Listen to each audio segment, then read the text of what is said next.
Hi everyone, this is Maureen Wong for YNS Stamp. Today we're going to be making this card in a box, but the little twist is that it's actually in a takeout box. And you can see from the top view here that the pieces are all staggered, and you can see here that it does actually fold flat for mailing. And then when I hold it up next to this card, which is the size of an A2 size card, you can see that this is almost exactly smaller than an A2 sized card, so it'll actually fit into an A2 size envelope for mailing. So I hope you like this idea, and let's get started. Okay, so the materials we're going to be using are the YNS Stamp Spooky Scene die set. And this is Halloween Phoebe. We're using the sentiment from Halloween Phoebe. And then we're also using the Takeout Box die set, just the box portion. Here's the box die. And I've already gone ahead and cut that out of some dark purple cardstock. I've also cut some strips of the same purple cardstock, and those are 1/2 inch tall by 3 3/8 inches wide.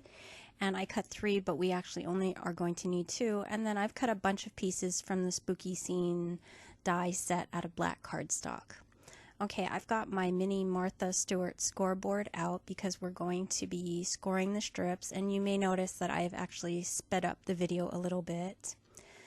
So it goes a little faster, and I'm scoring each of those little strips at 1/2 inch on both ends, and then folding them to make those little kind of brackety looking pieces.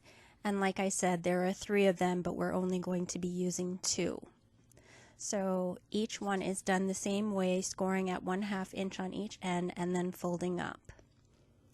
Now what we're going to do is take our box die, and to prep our box die we're going to need to cut off all of these bottom sections. So just to make it a little easier to see, I folded them up to enhance the fold lines so I know where to cut. And so we're cutting off all of those bottom flaps and getting rid of those. And then I'm also cutting off the little tabs that hold the box shut because I don't need them, and I like the look of the box better without them when it's open. So now we're going to check our assembly of the box, and actually I folded those flaps the wrong way. They're supposed to be folded outwards. And then I'm going to figure out which flap I need to stamp on, and it's that one. And this is the orientation that I need to go. So I'm getting out that sentiment from the Halloween Phoebe set. And I'm going to be using my small Martha Stewart footed stamp press with some Onyx Black VersaFine ink. Ink that up really well. It's a little bit more solid, so I want to make sure that it's inked up really well. And I'm going to line that up straight along the edge of that flap and stamp it down. And be careful, you don't want to touch that while you're assembling the box because the ink is going to be wet. And I'm just using some liquid glue here to assemble the box. I put some on the side flap. And now I'm going to close the box on that flap to glue it shut. And I got a little bit of glue on the inside, but it doesn't really matter. You're not going to see that when we're done. But that is the assembly of the box, and you can see there's the sentiment when you fold down the flaps. Okay, now I'm going to take my strips and I'm going to start assembling my box card. Just making sure that everything is pressed in. And what I'm going to do is actually stick in the little house first. And I'm just using that same liquid glue. And the reason why I'm using the liquid glue is twofold. First, because we have some really small little areas that we're gluing, and it would be really hard to get a tape runner or my ATG gun in there to get just a small area adhered. And then 2, the liquid glue gives you time to move it around and play with it. And I like that playtime. I don't like it too much when you stick down something and it's just stuck there for good. And it turns out that I'd rather have a tree back there. So I'm taking my house out, and that's another thing with the liquid glue. You have playtime so you can move things around.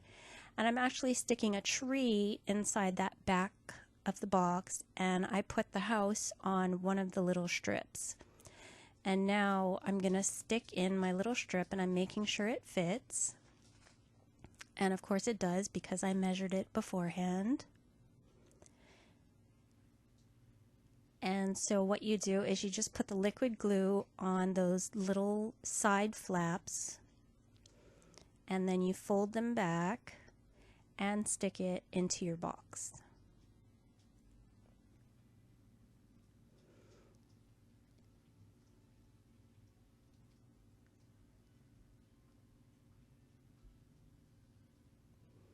And adjust it to make sure it's straight and it's exactly where you want it. And now what I'm going to do is put another tree on. So I'm going to put just a little bit of glue there and stick a tree onto the second strip. And then the same thing, I'm going to glue the little tabs on the ends, fold them back, and then stick that into my box.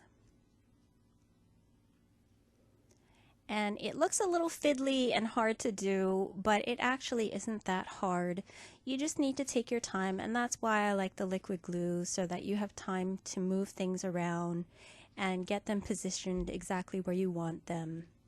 And now I'm going to take the fence die, or the fence die cut, the thicker fence die cut, not those super thin ones. And I put just a little bit of glue on all the tips of the fences, and I'm going to stick that into the front of the box. So you actually have, even though you only put 2 strips in there, you have 4 levels. You can see from the side there, 4 levels of dimension in your box. And what you want to do while that glue is still wet is make sure that it does fold flat for mailing. So that may throw off some of your tabs a little bit, so I'm just going to fix my tab and then make sure that it folds flat again, and it will. And then my last finishing touch is I'm going to take some of our new gumdrops, and I'm using the green color here, and I'm actually going to use all 3 sizes. That's the medium, and then I'm taking one of the small on that side, and then one of the large on the other side. And that is your finished box card. And there I'm testing it to make sure again that it does fold flat for mailing, and it does. And then I wanted to make sure that it's going to fit into my A2 size envelope, so I'm getting my A2 tester card, and it's sticking up just a little bit above the top of that card, but it will fit in the envelope. So I hope you like this idea, and I hope we'll see you over at yournextstamp.com for these and many other fun products. Thank you very much for watching.